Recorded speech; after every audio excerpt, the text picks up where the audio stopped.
Yooyyaa ashama akkam bultan daawwattoota keenya jaallatamoo fi kabajamoo warri fagoo fi dhiyoodhaan hordofaa jirtanii guyyaan har'aa kunini sanbata xiqqaa barri ji'i kunini ammajjii 2 barri 2021ti. Odeeffannoo guyyaa har'aan tanaa fi qopheeffanne isin biraan gahuu fi kurfoofne jirra. Odeeffannoo kenna isin biraan odoo hin geenye duratti waa takka lama karaa miidiyaa hawaasummaatiin sirriitti akka inni deemaa jiru mirkaneeffanne achiin duuba gara oduutu dabarra. Namni asin nu daawwachuuf dhuftan hedduu isin galateeffachuu barbaanna. Akka warri biraa dhaga'u yoo barbaaddani qoqoodaa faffacaasaa waliin nu gaya. Warri feesbuukii kennu hordofaa jirtanii akkasumas karaa yuutuubiitiin maamila nu godhatanii odeeffannoo wayitaawaa fi xiinxalaa gada fagaataa fi nu bira dhuftanii galanni kenna kaa isinii galchinu yeroo hundaayyuu dacha tahuu hin dagatinaa isiniin jechuu barbaanna. Tamsaasii kenna kaa sa'aatii kana kaa guyyaa kana kaa ammajjii 2 bara 2021 ammaan tana jalqabee jira. Kalee guyyaan ammajjii 1 barri 2021 ture yeroo haasawaa turetti afaan waan na baratee fi bara 2020 jedhe irri dedeebi'ee dogongoraan dubbachaa ture. Namni hedduun sirreeffadhinaan jettanii waan natti himtanii fi hedduu galatooma isiniin jechuu barbaada. Yoo aan dogongoree bara 2020 jedhe bara 2021 jechuu kiyya akkana hubattanii asumaan isin gaafachuu barbaada. Barri haarawaa kan nagaa kan milkiitii fi kan fayyaatii fi jaalalaatii fi injifannoo isin haa ta'uu jecha odeeffannoo kenna ka guyyaa kana ka sa'aatii kanaa fi qopheeffanne hangafoota oduu isinitti himuu deemna. Koomishiniin mirgoota ilmaan namaa Itoophiyaa gabaasa bal'aa qopheessee gabaasa kana keessatti Hacaaluu Hundeessaa ajjeefamuudhaan duubattuu rakkoo dhalate keessa Jawaar Mohammad Faatii akka harka hin qabne mirkaneessa jira. Ajjecha taatee mootummaan harka guddaa karaawwate jechuudhaan riippoortiin kun saaxilee jira. Gabaasi riippoortii kana ammaan tana ka gadhiifame Jawaar Mohammad ka qulqulleesse mootummaan akkamitti ilaaluu deema. Riippoortiin kunini koomishiniin mirgoota ilmaan namaa Itoophiyaatiin sa'aatii kanattu yeroo kanattu ammaan tana gadhiifame. Kunilleen mata duree bira tahee jira. Wantoota jechuun gabaasa riippoortii yookaan ammoo gabaasa koomishinii mirgoota ilmaan namaa ka Itoophiyaa ka ajjecha Hacaaluutiin duubatti Oromiyaa Finfinnee keessatti waan ta'e qayyabatee gabaase kanarra bal'inaan isin biraan odeeffannoo gahuu deemna. Karaa biraatiin ammoo haala naannoo Tigraahii keessattuu geggeeffamaa jiru odeeffannoo babal'oo qabna. Odeeffannoo kan isin biraan gahuu deemna. Mata dureen naannoo Tigraahii keessattuu masaajidii seenaa qabeessa kan ta'e Al-Najaashiin kan jedhamu miidhaan irratti dhaqqabuutti dubbatama. Masaajidii naannoo Tigraahii Wuqrootti argamu kunini akkamiin miidhame eenyutu miidhaa irratti dhaqqabse ka jedhullee odeeffannoon falmii hedduutu kayaa jira. Odeeffannoo sanii gurraa isin buusuu deemna. Karaa biraatiin ammoo Daani'eel Kibratt namni hedduun qubaa itti qabaa jira. Masaajida Al-Najaashii kanarratti yaada falmisee ta'e yeroo hedduu Daani'eel Kibratt dubbatee jira. Kunillee odeeffannoo kenna kasaatii kana keessattuu qindeeffannee jirra.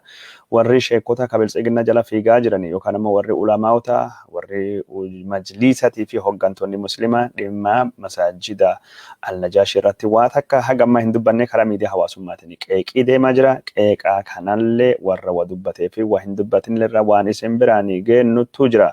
Suudanii dhaadachaa jirti. Waraanni Itoophiyaa haleellaa Suudanii irratti banee dachii Suudanii yoo inni kataakuu tokko itti seenu taate adabbii hama adabne deebisna jechuudhaan dubbattee jirti. Suudanii lafa kenna harka 100 keessa 90 deeffanne jette. Karaa biraatiin immoo Aljaziiraan Suudanii guutumaa guututti biyya ofii birmadummaa kabajsiifatte jechuudhaan dubbattee jirti. Misiriin mootummaa Itoophiyaa akeekkachiistee jirti. Itti gaafatama embaasii Itoophiyaa kan Misiri yaamtee akeekkachiisaa kennuufillee ragaa baatee jirti. Mootummaan Itoophiyaa dubbii himaan ministeera haajaa alaa Itoophiyaa obbo Diina Muftii Misiriin nama Itoophiyaa ka dippiloomatii kan mootummaan ka Alqaahiraa jiru chargé d'affaires hin yaamne jedhee waakkachuun isaa gabaasuun kennii yaadatama. Kanallee odeeffannoo isin biraan gahuu deemnutu jira. Odeeffannoon kenna kasaatii kanaaf qindeeffanne hedduutu jira. Agiituu Edaa'oo Guddata dubartii Oromoo ka Xaaliyaanitti horsiisaa re'eetiin beekamte seenaa ishee irralleetti waan adda addaatu miidiyaaleen addunyaa barreessaa jiranii sunillee isin biraanii gahuu deemna. Ani maqaa ishee eegee dubbise Ajjiituu jechaa bahee warri maqaa ishee beektanii fi seenaa ishee beektanii maqaan ishee Aggiituu jedhamee dubbifamaa jettanii waan na sirreessanii fi sirreeffamaa sun fudhadhee jira. Ani gaazexaalee biyya Xaaliyaaniitii fi akkasumas barruuleen biyya Xaaliyaan maqaan ishee Ajjiituu jedhanii yoo dubbisanii waan dhagahee fi bifa suniin Ajjiituu jedhee dubbise maqaan ishee kasirrii Aggiituudha. Aggiituun akkamitti yaadatamuu qabdi ka jedhu gaazexaan The Guardian barreeffama guddaa barreessee jira. Barreeffama kana isin biraanii baasuu deemna. Taayyee Danda'a maraataadha. Maraataan kun mootummaa ta'uu hin qabu. Uummata Itoophiyaatii fi sabaa fi sablammii fi uummata Amaaraatii fi bu'aa buusuu yoo barbaachise Taayyee Danda'a jalqaba yaalamuu qaba. Hoggansi keessatti osoo hin ta'in bakka dhukkubsataan sammuu itti yaalamutti yaalamuu qaba jechuudhaan aktivistiin Amaaraa tokko dubbatee jira. Duuli Biltsiginnaa Oromiyaatii fi Biltsiginnaa Amaaraa jidduutti gaggeeffamaa jiru hammaachuu kan agarsiisu ta'uu dubbatama. Dubbiin kun dubbii kanallee irraa odeeffannoo babal'aa qabannee isin biraanii gahuu deemna. Daawwattoota keenya jaallatamoo fi kabajamoo guyyaa har'aa ammajjii 2 bara 2021 fi odeeffannoo mata duree kakkanirra haasa'uu deemna. Mata duree kakkanaa jechuun warri jaalattanii odeeffannoon kun isinii tahee qoqooda faffacaasaa karaa yuutuubiitiin maamila nu godhadha. Karaa feesbuukiitiin nu hordofaa isiniin jechuu barbaanna. Amma bal'inna oduu mirga bitaatu dabarra odeeffannoon jalqaba fidannee gaggabaabduu gurra isin haa buusuti. Odeeffannoo dhedheertuu nu kennite nu hifachiista waan jettanii fi odeeffannoo gaggabaabduu gurra isin haa buusnuti. Naannoo Tigraahii keessattuu waraanii ammallee gaggeeffamaa jira jedhamee jira. Warri naannoo Tigraahii kanaan dura biyya sun bulchaa ture kan ammaan tana aangoo irraa bu'anii lubbuu isaaniitii fi baqachaa jiru jedhee mootummaan Itoophiyaa dubbate. Juntaanis gibgibii wayyaanee mootummaan Itoophiyaa kan ittiin jedhu Hiwwahaati waraana lixa jiddu galeessa Tigraahittuu gaggeeffameen injifannoo arganne jirra jedhanii dubbatanii jirani.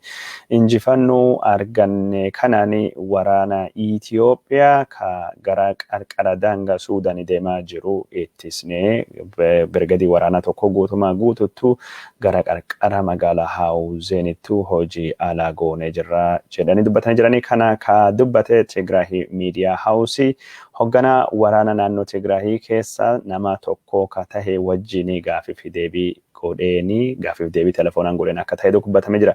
Haa ta'uuti malee hoggansi telefoonadhaan gaafiif deebii kenne suniin nama dhugaa miti ejjeefamee jira. Odeeffannoon mootummaa Itoophiyaa jechaa jirti.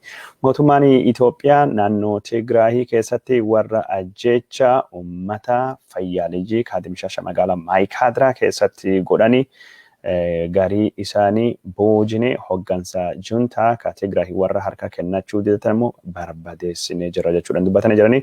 Bifuma kanaan koloneelotaa fi jeneraalota hedduu hojii ala goone yookaan ammoo ejjeesnee jirra jechuudhaan mootummaan Itoophiyaa karaa waraana isaatii fi akkasumas karaa miidiyaa isaatiin labsee jira. Warra harka kennatanii ka Hiwwahaatis maqaa yaamee jira. Sun keessa ministeera Di'eeta ministeera qunnamtii fi geejjiba Itoophiyaa ka duraanii ka turte akka argamtu ka dubbatamee jiru. Karaa biraatiin ammoo warra harka kennachuu didanii mootummaa Itoophiyaa waraana isaa dura dhaabbatanii barbadeessinee jirra jechuudhaan maqaa isaanii miidiyaa irrattuu labsanii jirani. Warra ijjeefamanii jedhamanii kana ijjeefamuu warraatiif suuraa yookaan ammoo viidiyoo agarsiisu mootummaan Itoophiyaa waan agarsiisee hin qabu. Warra qabamanii yookaan harka kennataman jedhan kanallee ragaa dhugaa mootummaan Itoophiyaa hagammaan tan agarsiisin jiru. Mootummaan Itoophiyaa afyaayin mana federeeshinii Keeriyaa Ibraahim kanaan dura harka kennatte jechuudhaan gabaasuun isa ni yaadatama. Gabaasi sun ammoo karaa naannoo Tigraay irraa falmii akka kaase ka gabaasnee turre. Karaa biraatiin ammoo warri booji'amanii hoggantoonni naannoo Tigraay ka booji'ame kunini wayaa dubartoota uffachuudhaan bataskaana fi akkasumas bakka gadaamaatii yookaan ammoo gadaamii amantii keessatti dhokachaa akka turanii kadhagamaa jiranii. Warri sun ammaan tan harka to'annoo mootummaa Itoophiyaa keessa jiran jechuudhaan dubbatee jira. Ibsi mootummaa Itoophiyaa warri aangoo qabeeyyiin gurguddaan naannoo Tigraay kan akka Geetaachoo Raddaa kan akka Siyuum Masfin, Dr. Dabratsiyoon Gabra Mikaa'eliitii fi warri biraa ka barbaadamaa jiru ammallee hin qabamne barbaadaa jirra. Gara akeekadhaan gara qollaa Tembanii jiraachuun isaanii beekamee jira jechuudhaan dubbatanii jirani. Qollaa Tembanii jiraachuu beekna ka jedhe mootummaan Itoophiyaa warra kana arte buutee isaanii yookaan bakki isaan jiran namaan nuttumee fi birrii miiliyoonii 10 badhaasna jedhee dubbachuun isaa gabaafame ture. Karaa biraatiin ammoo mootummaan Itoophiyaa kanaan durattuu warra hoggansa naannoo Tigraahii kana saatalaayitidhaa fi dirooniin hordofaa situation roomii keessa jira jechuudhaan Abiy Ahmed dubbachuu gabaasuun kennan yaadatama. Yeroo ammaan tana warri kalee barbadaa'ee ijjeefamee fi qabame jedhan kunini birrii miiliyoonii 10 sababa sunidhaan harka sunidhaan odeeffannoo warra miliqxee bahuu yookaan bahuu dhiisuu wanni beekame akka hin jirre ka gabaafamaa jiru. Karaa biraatiin ammoo hoggansi naannoo Tigraahii filannoo godhee jechuudhaan dubbata jira. Filannoo godhe kan yoomii fi akkamitti akka godheen beekamu filannoo kanaanii aangoon bulchiinsa naannoo Tigraahii kenname jechuudhaan pirezidaantiin naannoo Tigraahii haarawaa dubbate jira. Miidiyaa Itoophiyaa irratti kan dubbatanii Dr. Moluu Neggaa Kaasaay naannoon Tigraahii kanaan duratti ukkaamsa malee dimokiraasiin beektu bifa dimokiraatawaa taheen aadaa naannoo kana keessattuu hin beekamneen uummatii yeroo jalqabaatiif yaada isaa bilisaadhaan kennachuudhaan filannoo geggeeffateen hoggansa muudee jira jechuudhaan dubbata jira.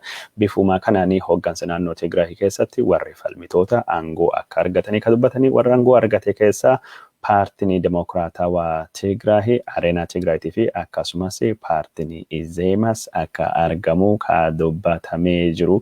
Warri kunniin fedhii uummataatiidhaan filannoodhaan aangoo qabatanii jedhee jira. Garuu fedhii uummataan sun akkamiin akka inni ibsame filannoon sun yoon akka gaggeeffame waliin dubbatee jiru. Filannoon kanaan dura warri naannoo Tigraahii godhanii kan uummati miiliyoonii 2,700 ol irratti hirmaate filannoodhaara yookaan ammoo kijiba ka bu'aa hin qabne jechuudha. Fi mootummaan Itoophiyaatii fi hoggansi naannoo Tigraahii haaraawni ammaan tana akkasitti lafa kaa'uu dubbatamaa jirani. Waraan naannoo Tigraahii keessattuu gaggeeffamaa jiru irraa kan kahe waraanii Itoophiyaatii fi Suudanii waraanii Itoophiyaatii fi Eertiraa ka gara daangaa Suudanii deemuu barbaadu akka deemuu hin dandeenye kadhagamaa jiru. Riphee loltoonni naannoo Tigraahii bakka adda addaattuu haleellaa waraana mootummaa Itoophiyaatii fi Suudan irratti godhaa jiran jechuudhaan dubbatame jira.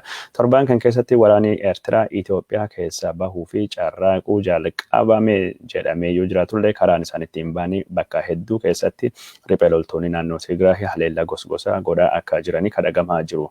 Odeeffannoo karaa biraatiin ammoo naannoo Tigraahii keessattuu lafa qabatte kan ristii Eertiraa yookaan ammoo lafa qaama birmadummaa Eertiraa jedhu mootummaan Isaayyaas akka gadhiisuu hin barbaanne gabaasuun kenna dubbatame jira. Itoophiyaa fi Eertiraa jidduu bara 2020 takka bara rakkoo dippiloomaasiitii fi rakkoo dinagdeetii fi akkasumas walitti bu'iinsi abbaa biyyummaa lafa daangaa kahuu dandayaa sodaan jedhamu akka jiru ka gabaafamaa jiru. Addii Dimokiraatawaa uummata Walaayitaa ibidda magaalaa Walaayitaa keessattuu gaggeeffame yookaan ibidda dhalate irrattuu ibsa baasee jira. Ibiddi kun naannoo daldala Markaatoo jedhamu kan magaalaa Sooddoo yookaan ammoo magaalaa gudditti Walaayitaa keessattuu argamu ka barbadeesse. Ibidda barbadeesse kana warra dhaamsuu fi gargaaree uummata Walaayitaa bira dhaabbate ka galateeffate ibsi adda kana mootummaan daddafee ibidda kana sababa isa qorate warra ibidda kana dhaqqabsee akka adabu gaafatee jira. Warra ibidda kana dhaqqabsee akka adabu qofa odoo hin taane warri kun akka isaanii deebi'anii ijaaramanii fi akka isaanii beenya argatanillee yaamicha dhiyeessee jira.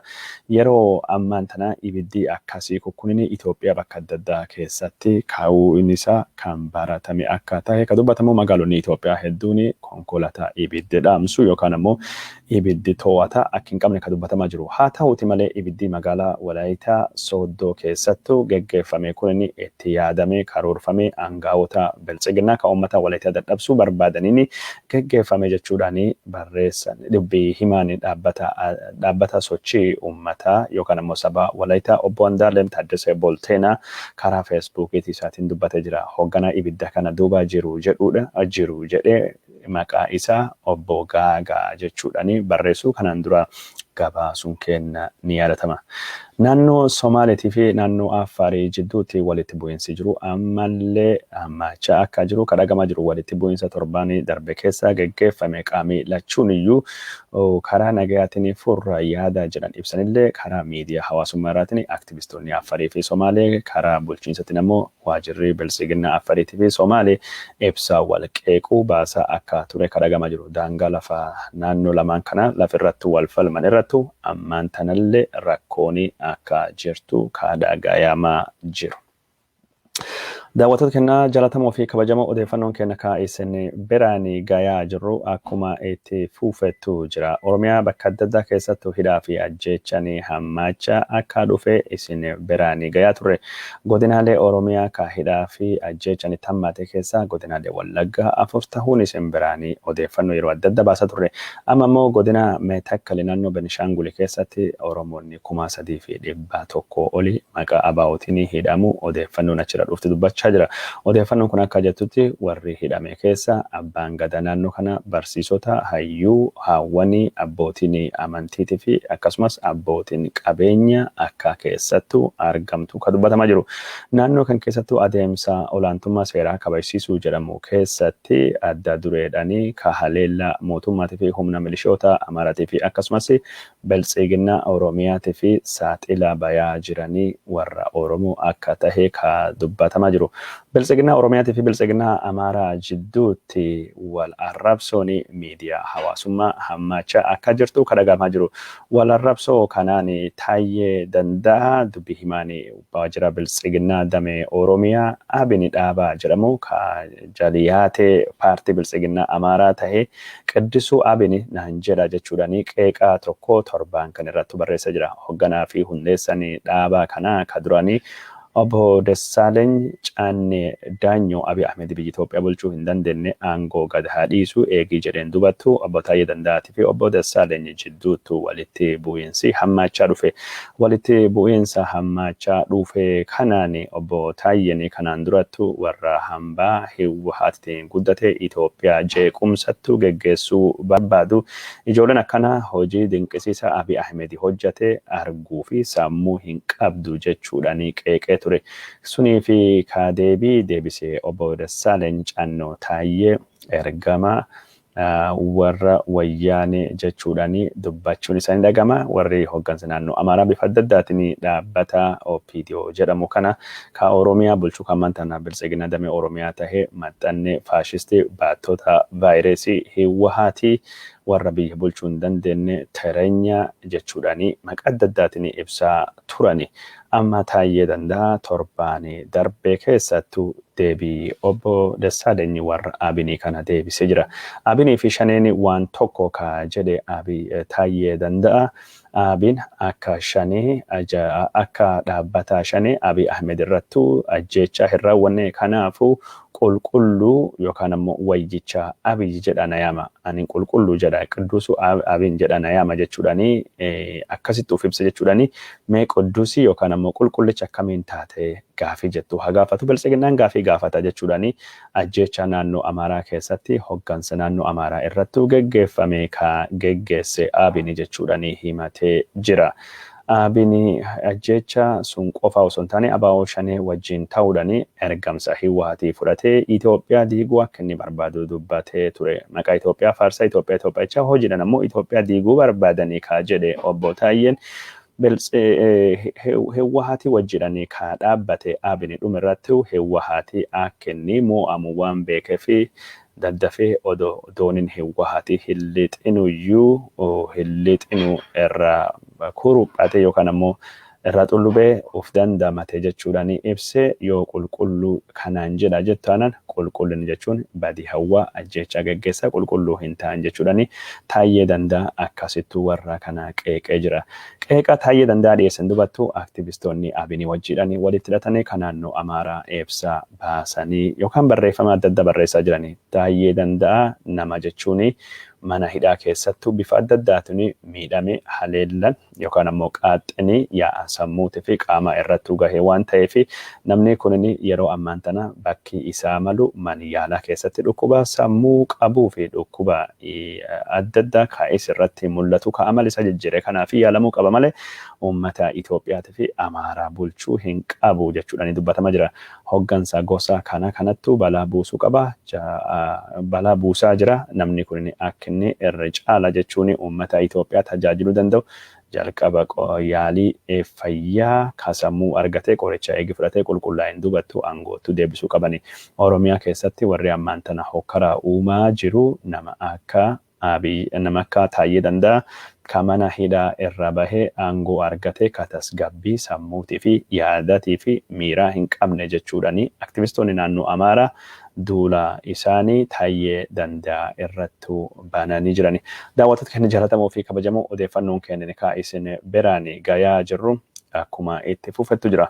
Arrabni biltsiginnaan wal arrabsitu waan tokko tahee garuu dhugaan jirtu warri mana hidhaa keessaa bayaa jiran yookaan ammoo warri mana hidhaa keessaa bayanii yaa'a sammuun warra tasgabbii akka hin qabne yeroo adda addaatu gabaafamaa jirani. Abiy Ahmeduu mataan isaayyuu dhukkubsataa dhukkuba sammuu qabu ka qoricha fudhatu jedhame kanaan duratti bifa adda addaatiin gabaasii dhiyaachaa akka ture kadhagama turu. Warra mana hidhaati bahee hooggansa godhe keessa warri nama balleessalleen akka inni jiru kadhagamu sun keessa Birgaadir Asaminoo Tsiggee hooggana itti gaafatamati kan naannoo Amaaraa gaafaa ta'etti Migbaaruu Kabbadee Izezwaasee fa'aa Ambaachoo Mokkonnin fa'aa ejjeesuun isaa ni gabaafama. Karaa biraatiin ammoo hoogganaan itti gaafatamati kan Oromiyaa tahee kan muudame Birgaadir Jeneraalee Kamaalee Galchuusi sila akka Asaminoo Tsiggee nu godhee dhabee nuttu daddafee ija banate aangoo irra buusne jechuudhani yeroo takka obbo Leencoo Baatii himachuu isin biraan geennee jirra. Daawwattoota keenya jaallatamoo fi kabajamoo karaa biraatiin ammoo Amaaraa xel jibbitoota Amaaraa dhaabbanni jechuun biltsiginnaa Oromiyaa jedhamu kunini kanaan dura ABO wajjin anattu irra Oromoo jedhe wal dhabaa bahe ammaan tan ammoo dubbisuun jijjiire anattu irra Amaaraa jibbaa jechuudhaan jibbiinsa Amaaraa irratti ABO fi biltsiginnaan damee Oromiyaa wal dorgomaa jiran jechuudhaan dubbii himaan biltsiginnaa Amaaraa ka duraaniitii fi itti gaafataman hariiroo hawaasummaa Kiristiyaanii Taddalee Taddasee barreessuu isaanii gabaasne turre. Kanaaf Taayyee Danda'a deebisee jira. Namni Amaaraa jibbuu eenyudha jechuudhaan warri yaada hin qabne warri duwwaa tahuutti dubbii kana fuudhee hafarsa jechuudhaan deebisee jira. Bal'inaan jechuun Taayyee Danda'a Amaaraa xel maannoo kan inni jedhu kan yeroo biraa isin biraan gahuu deemna. Garuu biltsiginnaan Oromiyaatii fi biltsiginnaan Amaaraa biyya wajjin bulchinallee jedhamu yaadanii waliigaluu akka hin dandeenye kan dubbatamaa jiru. Gabaasni biltsiginnaan Amaaraatii fi Oromiyaatii fi akkasumas biltsiginnaan akka waliigalattu baase tokko nu warra walii hin gallettu waliigalchee biyya bulcha jennee rakkoo ammaan tana keessa jirra. Warra karaa miidiyaa hawaasummaa irratti wal arrabsuu kana warra ajandaa adda addaa nu bocaa jiru kana nagaa qabsiisuu yookaan ammoo tasgabbeessuu qabna jechuudhani gabaasii biltsiginnaa Oromiyaa ka hooggansi biltsiginnaa Oromiyaatii fi Amaaraa irrattu hirmaate tokko miidiyaa hawaasummaa gubbaatti naannawaa jiraachuun isa dhagame jira. Haa ta'uuti malee dhiyoo kana biltsiginnaa Amaaraa irrattu biltsiginnaan Oromiyaa karaa biltsiginnaa Somaalee biltsiginnaa Benishaanguliitii fi Affaariitiin qeeqaa eegii dhiyeessiseen duubattu biltsiginnaan Amaaraa karaa Abiniitii fi dhaabbilee maqaa Itoophiyaa qabanii fi akkasumas miidiyaa warraatiin duula guddaa biltsiginnaa Oromiyaa ka maqaa warri itti yaamu duraanii Terenya, Zerenya jedhamu fi Tsinfenya jedhamu ammaan tan ammoo faashistii tahee akkasittu warri kun akka faarfamaa jiru kadhagamaa jiru. Daawwattoota keenya jaallatamoo fi kabajamoo haalii biltsiginnaan keessa jijjirtu kanuma fakkaata yeroo ammaan tana biltsiginnaa Oromiyaa biltsiginnaa Amaaraa wal nyaachaa jirti. Biltsiginnaan Affaariitii fi Somaalee walittu jirti. Biltsiginnaan Tigraayitii fi Amaaraa walittu jirti. Biltsiginnaan Amaaraatii fi Benishaangul walittu jirti. Maddii rakkoo biltsiginnaa hundinuu siyaasa Amaaraa ka gara mirgattu cillaanfatu waan ta'eef naannoon Amaaraa diigamuu qaba jechuudhaan aktivistoonni Oromoo akka falattu lafa kaayaa yoo turani warri Amaaraalleen ammoo maddii rakkoo Itoophiyaa hundeen isaa Oromiyaa waan taatuuf Oromiyaan diigamuu qabdi. Yookaan ammoo jechuun naannoon Oromiyaa jedhamtu baduu qabdi jechuudhaan dubbatamaa jirti. Yeroo ammaan tana Oromiyaan madda rakkoo Itoophiyaa qofa osoo hin taane Oromiyaan Suudaanii wajjin tahuudhaan Itoophiyaatti duula banuullee deemte jechuudhaan rakkoon dhukkuba Itoophiyaa guddaan Oromiyaan diigamuu ka qabdi jedhu miidiyaan Habashoota irratti haasawaa jira. San keessa miidiyaan dhimma kana adda durummaan haasawaa jiru miidiyaa Taamiraati Nagaraa ka Taraaraa Tiyuub yookaan ammoo Taraaraa Neetwoork jedhamu faati adda durummaan ajandaa kana oofaa akka jiranii ka dhaga'amee jiru. Daawwattoota keenya jaallatamoo fi kabajamoo odeeffannoon keenya ka isin biraanii gayaa jirru akkuma itti fufetu jira. Mootummoonni gamtoomanii gargaarsa naannoo Tigraayitti dhaqqabsuu fi mootummaa Itoophiyaa wajjin waliigaltee irra dhaqqabnee jirra jechuun isaa ni yaadatama. Haa ta'uuti malee mootummoonni gamtoomanii gargaarsa Itoophiyaatti dhaqqabsuu fi waliigaltee kana mootummaan Itoophiyaa kabajaa hin jiru jechuudhaan himatee jira.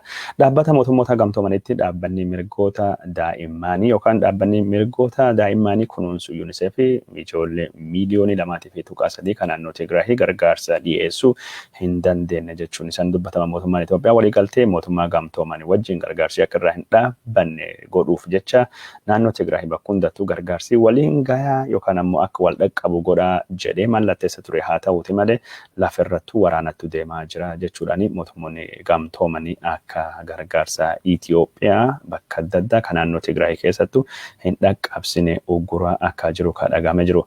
Dhaabbanni International Crisis Group jedhamu Itoophiyaan bara 2021 keessatti gara waraana hamaa deemuu akka dandeettu kan dubbatee jiru.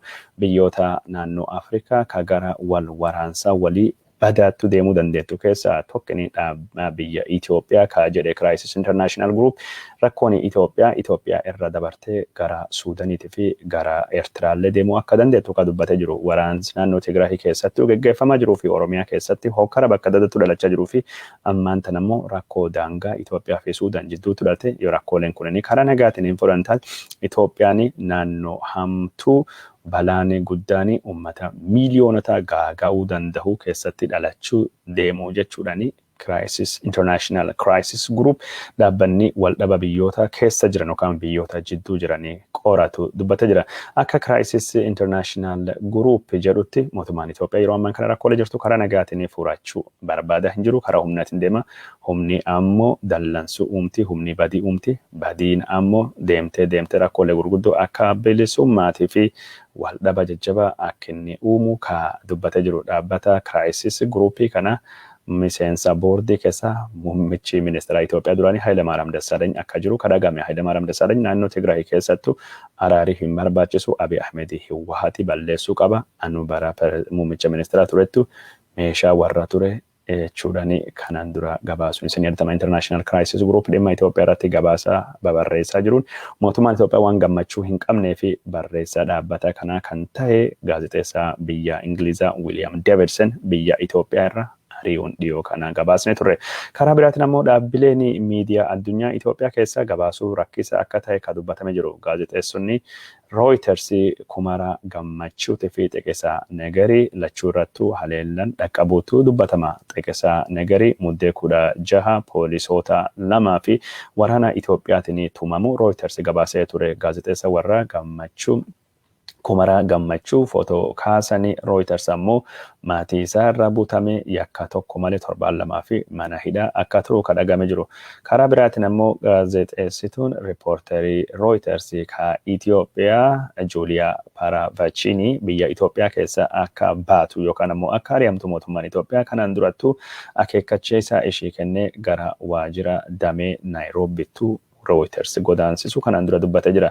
Haalli Itoophiyaa keessattuu ammaan tana haleellaan gaazexeessota irratti gaggeeffamaa jiru yaaddeessaa waan taateef Reuters gabaastota isaa guutumaa guututtuu Itoophiyaa keessa baasuu akka danda'u kan dubbatamaa jiru. Itoophiyaan yeroo ammaan tana bara 2018 dubattu reformii dhufeedhaan mirgi pireesaa walabaa ni kabajama jedhamee abdiin jiraatullee mootummaan ammaan tana haala mootummaa duriiyyuu caala wanni inni itti jiru rakkisaa akka ta'e Reuters ka gabaase. Reuters gabaasaa kan gabaase dhaabbata mirgoota gaazexeessotaatii fi falmanii CPJ Committee to Protect Journalists waabeeffachuun akka ta'e kan dubbatamaa jiru. Dhimma kan irrattu warri mirgoota ilmaan namaatiif falman Human Rights Watch, Amnesty International fi akkasumas mootummaan Ameerikaa fi gamtaan Awuroopaatti mootummaa Itoophiyaa balaaleffachuudhaan karaa Tiwiiteriitiin dhaamsa adda addaa dabarsuu gabaasuun kenna ni yaadatama. Daawwattoota keenya jaallatamoo fi kabajamoo mootummaan Itoophiyaa miidiyaan addunyaa Itoophiyaa irratti waraana banee jira jechuudhaan dubbatame jira. Mootummaan Itoophiyaa irratti waraana banamee kana ofirraa qolachuu fi mootummaan Itoophiyaa karaa adda addaatiin socho'ullee haga ammaa hin milkoofne akka taate kan dubbatame. Mootummaan Itoophiyaa kana dhimma kana muummicha ministeera Itoophiyaa itti aanaa obbo Dammaqaa Mokonnin waabeeffachuun gabaasee jira. Duula maqaa balleessi mootummaa Itoophiyaa irratti geggeeffamaa jiru kana ka duuba jiru heewwaa mootummaa Suudaaniitii fi mootummaa Misiriitii fi biyyoota Arabaa jechuudhaan himatamee jiran. Duudii kunniin maqaa qulqulluu muummicha ministeeraa kennatee fi Itoophiyaan olaantummaa seeraa kabachiisuu fi tarkaanfii naannoo Tigraay keessattuu fudhattu akka inni hin milkoofne fi duula baname jechuudhaan gabaafamee jira. Karaa biraatiin ammoo itti gaafatamaan dhimma dimokiraasummaa kan mootummaa Itoophiyaatii fi gorsaanii Abiy Ahmedii obbo Zaadiq Abrahaa miidiyaan addunyaa duula hamaa nutti banee jira jechuudhaan yeroo takka dubbatee jira. Duula kana qolachuu fi socho'uu qabna jechuu isaa gabaasuun kennan yaadatama. Abbaa taayitaa Itoophiyaatti ka OMN cufsiisee hoogganaan takkine ka maqaan isaa Anduwaalem jedhamu Reuters faati miidiyaan biyya alaa kan akka Deutsche Welle BBC faati Itoophiyaa irratti duula banaa jirani. Gaazexeessituu yookaan ammoo odeeffattuu Reuters ka Finfinnee ariinee warra biraati akeekkachiisaa kennine jechuudhaan waraanni Itoophiyaa fi Eertiraa yeroo jalqabee gabaasuun kenna ni yaadatama. Karaa biraatiin ammoo karaa dippiloomaasiitiinis heewwahaati olaantummaa nurratti argatte miidiyaa addunyaa wajjin ta'anii maqaa guddaa nu balleessaa jiran jechuudhaan ambaasaaddarri Itoophiyaa ka Niiyoorkii ka mootummoota gamtoomanii keessa taa'u obbo Taayyee Asqasillaasee dubbachuu kanaan durattuu gabaasuun kenna yaadatama. Obbo Taayyee Asqasillaasee nama dhaloota Amaaraa ta'anii warra heewwahaati akka meeshaa ta'ee tajaajilaa jiru.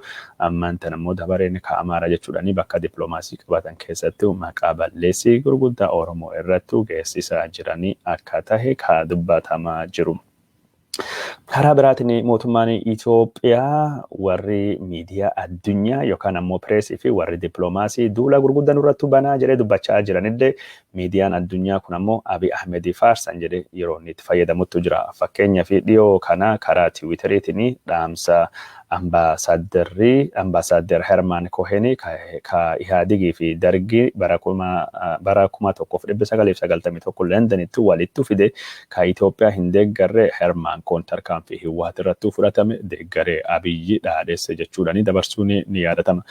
Karaa biraatiin ammoo Reuters tarkaanfiin olaantummaa seeraa kabachiisuu mootummaan Itoophiyaa fudhatame kan akka malee dinqisiifamaa jechuudhaan dhiyuma kanatti mootummaan Itoophiyaa gabaasuun isaa dhagahamee jira.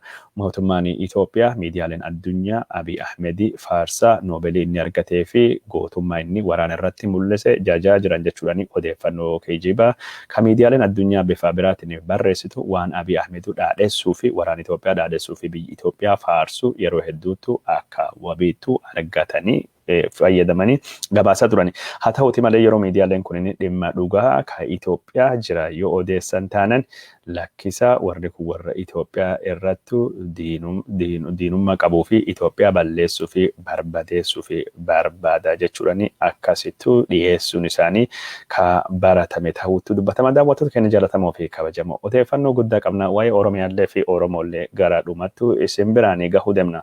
Obboleessi Jaalmarroo Yuunivarsiitii Hawaasaa irraa kabaja guddaadhaan eebbifame badhaafamee jira jedhamee dubbatamee jira.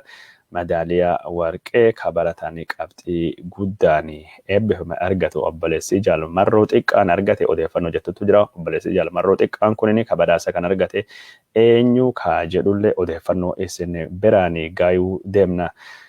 Haati Re'eelee Gammaddu Lakaapraa Felice afaan xaaliyaaniitiin jedhamti. Kadhiyoo kana ijjeeffamte Aggiituu Edaa'oo Guddata yaadannoo ishii gaazexaan The Guardian waan inni barreesse bal'aattu jira.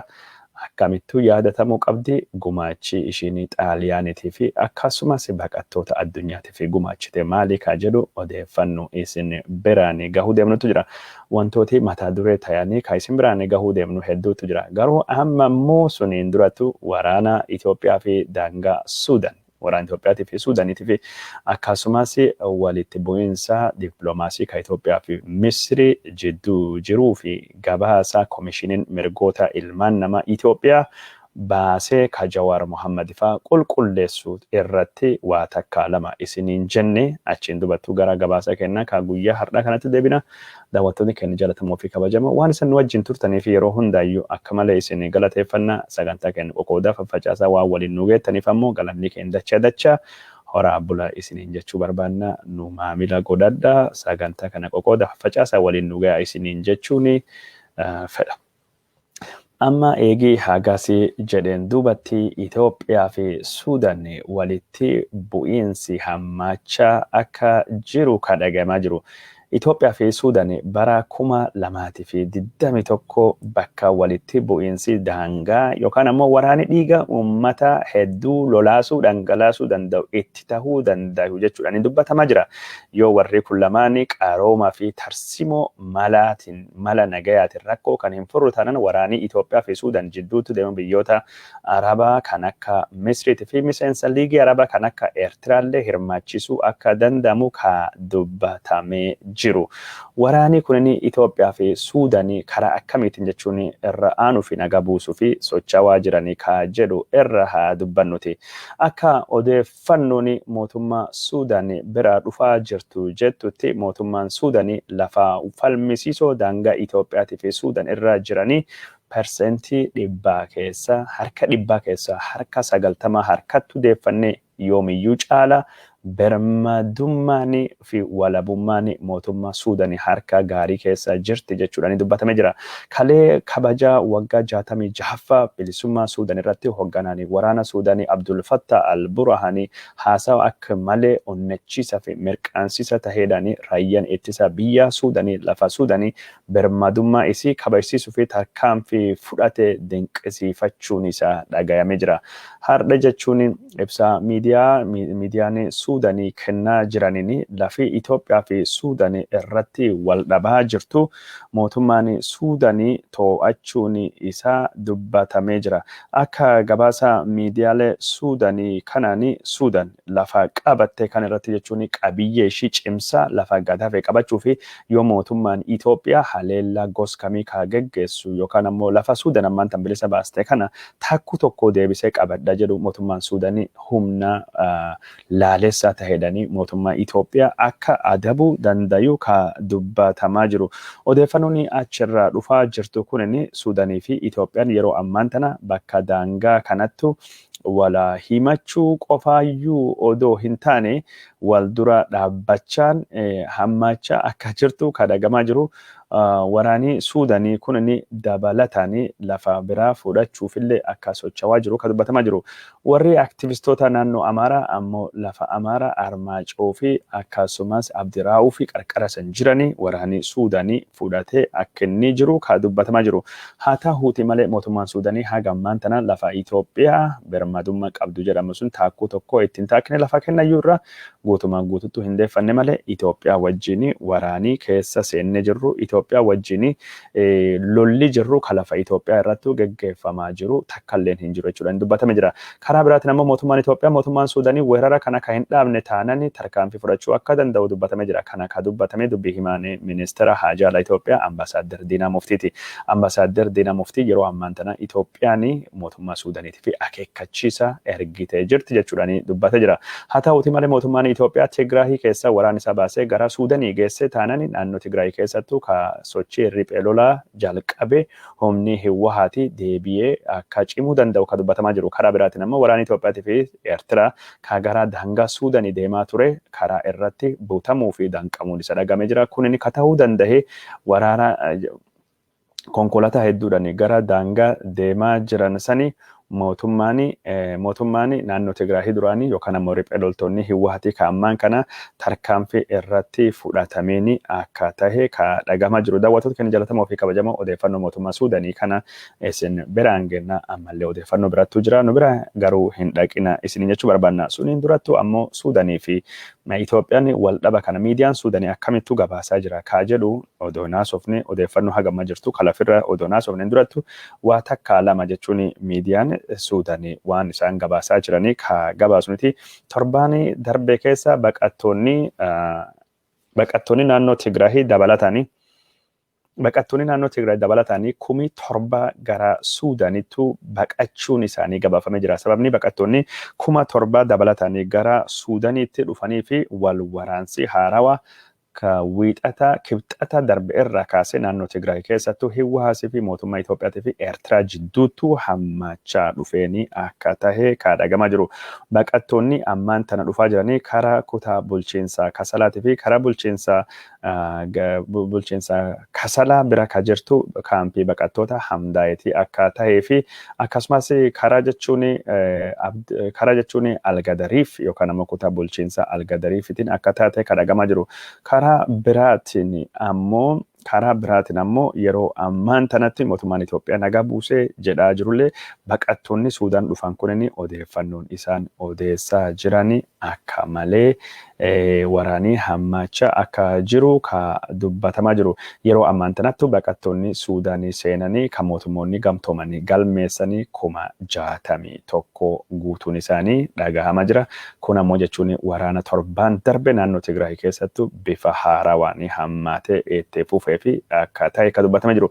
Torbaan tokkoon duratti baqattoonni Tigraay Eertiraa Suudaan keessa turanii 54,411 ta'uun kan gabaafame.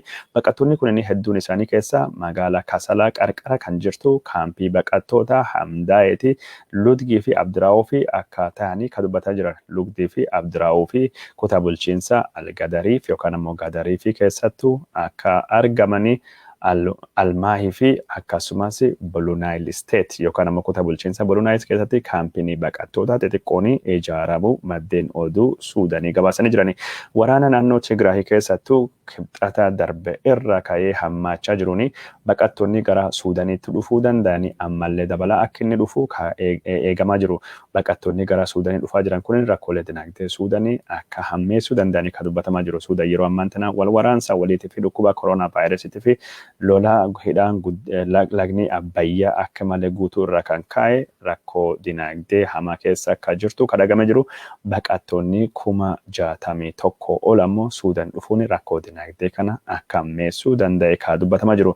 Kunin kanumaan odoo jiru waraana naannoo Tigraay humna Hiwaati jedhamu kan gara Suudaaniitti baqate 41 qabu mootummaan Suudaan dubbatee jira.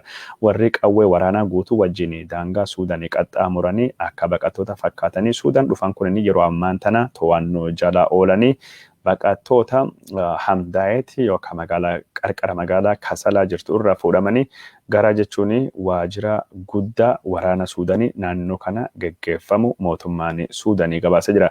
Mootummaan Suudaanii gabaasaa dhiyoo kana dhiyeessanii naannoo Tigraay irra warri baqatu kan waraanaa qofa osoo hin taane milishoonni Amaaraatii fi faannoonni Amaaraalleen akkuma uummata nagaa fakkaattee qawwee qabattee baqattoota Suudaanii jiranii kan Tigraay ijjeessuu fi carraaqii akka isaan godhaa turanii kan dhagame jiru.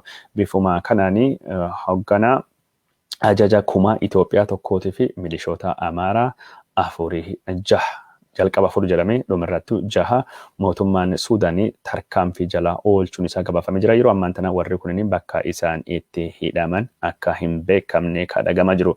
Karaa biraatiin ammoo baqattoonni Eertiraatii fi baqattoonni Tigraay Suudaan keessattuu kaampii baqattoota keessatti wal dhabuu warra dhagahamee jira. Wal rukutaan geggeeffamaa jiru kunniin baqattoota Eertiraatii fi baqattoota saba Amaaraa ta'an jidduutti akka ta'e kan dubbatamaa jiru. Warra Tigraay ka Hiwaati irraa yaada fudhatu jedhamuu fi warra Amaaraa ka faannoo fi milishaa fi bilisiginnaa irraa dhaamsa fudhatu jedhamutti kaampii baqattoota keessattuu walitti bu'iinsa guddaa uumanii miidhaa guddaa dhaqqabsan jechuudhaani maddeen oduu Suudaanii gabaasanii jirani. Maddeen oduu Suudaan kunniin walitti bu'iinsa fi jibbiinsi siyaasaa saba irratti hundaa'ee ka Itoophiyaa gara Suudaanii dhangala'ee dhufaa jira jechuudhaani yeroo ammaan tana walitti bu'iinsa baqattoota Tigraatii fi baqattoota Amaaraa ka kaampii Suudaan keessattuu dhaabuu waan dadhabamee fi baqattoota saba lamaanii kana addaan baasanii kaampii baqattoota adda addatti godhuu fi mootummoonni gamtoomanii fi warri mootummaa Suudaanii akka dirqamee ka dubbatamaa jiru. Karaa biraatiin ammoo baqattoonni Suudaanii baqattoonni Tigraay ka Suudaanii seenanii rakkoon fedhiin isaanii akka dabalaa dhufee ka dubbatamaa jiru. Baqattoonni Suudaanii dhufan keessaa 13,500 olii ka ta'anii dubartoota akka taate marsaa jalqaba irrattu ka beekame. Warra dubartoota 1,200 yeroo ammaan tana ulfa qabaachuun warra beekame jira. Baqattoonni kun irri guddinni isaanii baqattoota dhalattoota Tigraay akka ta'anii kadhagame jiru. Baqattoota 1,200 ka ulfi qaban keessa dubartiin 130 baatii ammajii bara 2021 keessa akka dahuu deemtu maddeen oduu Suudaanii ka gabaasaa jiran.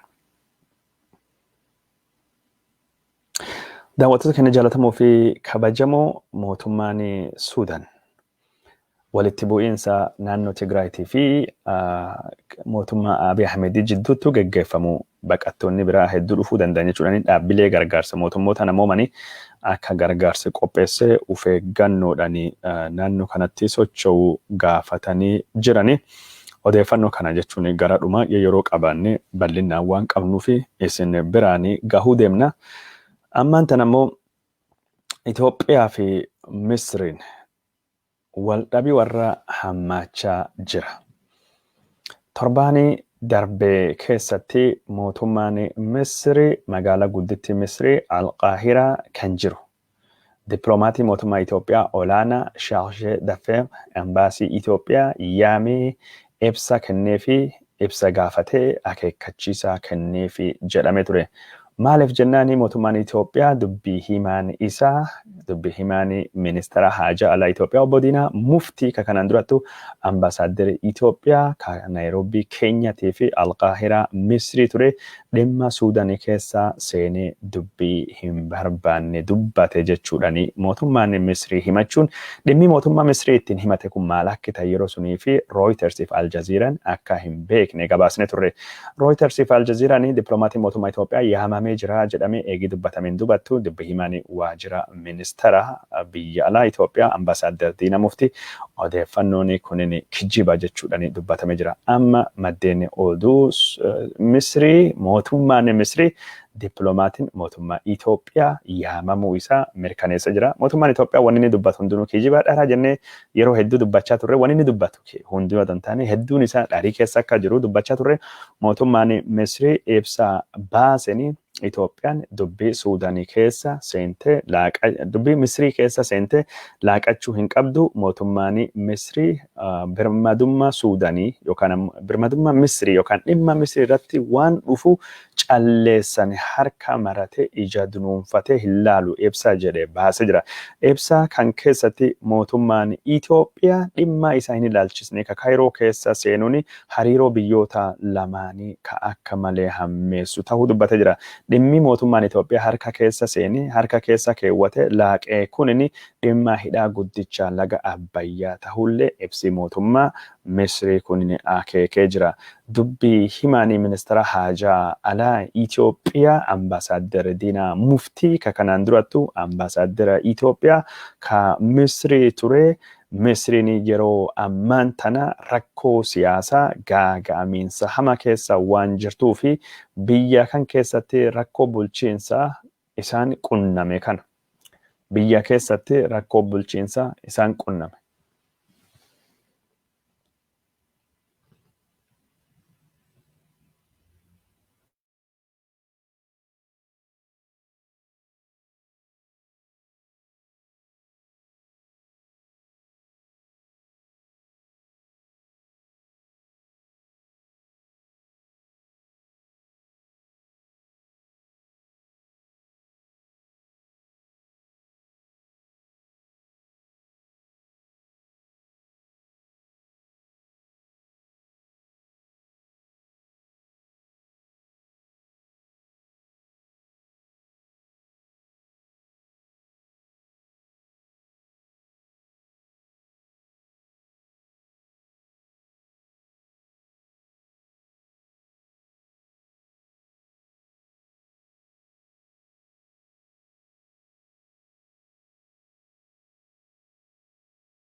Daawwattoota keenya jaallatamoo fi kabajamoo rakkoo teeknikaatiin tamsaasii keenya addaan waan citee fi dhiifama isin gaafachuu barbaanna.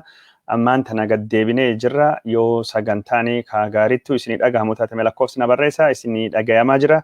Rakkoo teeknikaattu jidduun nu quunname sagantaan keenya kun addaan citee ammatti akkami deemaa akka inni jiru meenuu akeeka. Sagaleen hin jiru ammallee sagaleen hin jiru. Sagaleen hin jiru jechaa jiranii mee anu halaaluti sagaleen jiramoo hin jiru moobaayilii kiyyirra sagaleen akka jiruu fi hin jirre addaan baafachuu barbaada yoo sagaleen hin jirre gabbaanee deebina. Sagaleen hin jira daawwattoota keenya jaallatamoo fi kabajamoo sagaleen hin jira tamsaasii kennanii ammallee ka addaan citee deebi'ee jira warreen daawwachaa jirtanii hedduu isin galateeffachuu barbaanna. Sagantaan kun rakkoo teeknikaatiin addaan citee amma jechuun gara oduu jalqabnee ka Suudaaniitii fi Misrii fi ka dhimma Itoophiyaattu deebina. Sagaleen jiraachuu warreen mirkaneessanii tokko tokko barreessuun hin dhagahamu warri jettanii hedduu galatooma. Mootummaan Misrii dhimmi Itoophiyaan keessa seentee laqachaa jirtu dhimma hidha guddicha laga Abbayyaa ta'uu dubbatee jira. Akka mootummaan Misrii jedhutti mootummaan Itoophiyaa mootummaan Misrii yeroo ammaan tana gaaga'amiinsa dinagdeetii fi siyaasaa rakkoo biyyisaa hamaa waan qabuu fi rakkoo kana irra aanuu fi dhimma hidha guddicha laga Abbayyaa akka ajandaa godhee yaada uummata Misrii addaan facaasaa jedhee dubbatee jira. Mootummaan Misrii mootummaan Itoophiyaa dhimma siyaasaa Misrii keessa seenee yaada kennachuu hin danda'u. Dhimmi laga Abbayyaa dhimma Misrii uummata Misrii guutuu ilaalu jechuudhaan ibsa baasee jira.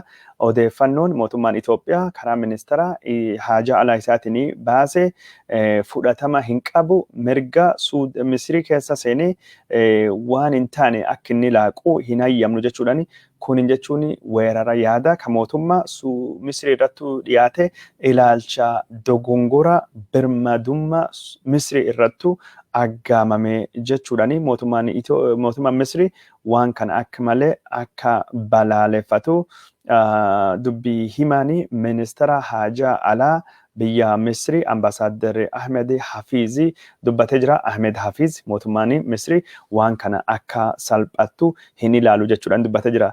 Mootummaan Itoophiyaa dhimma Misrii keessa seenee dubbate qofa osoo hin taane Misriillee karaa isiitiin keessa seentee dhimma Itoophiyaa irratti dubbatee jira.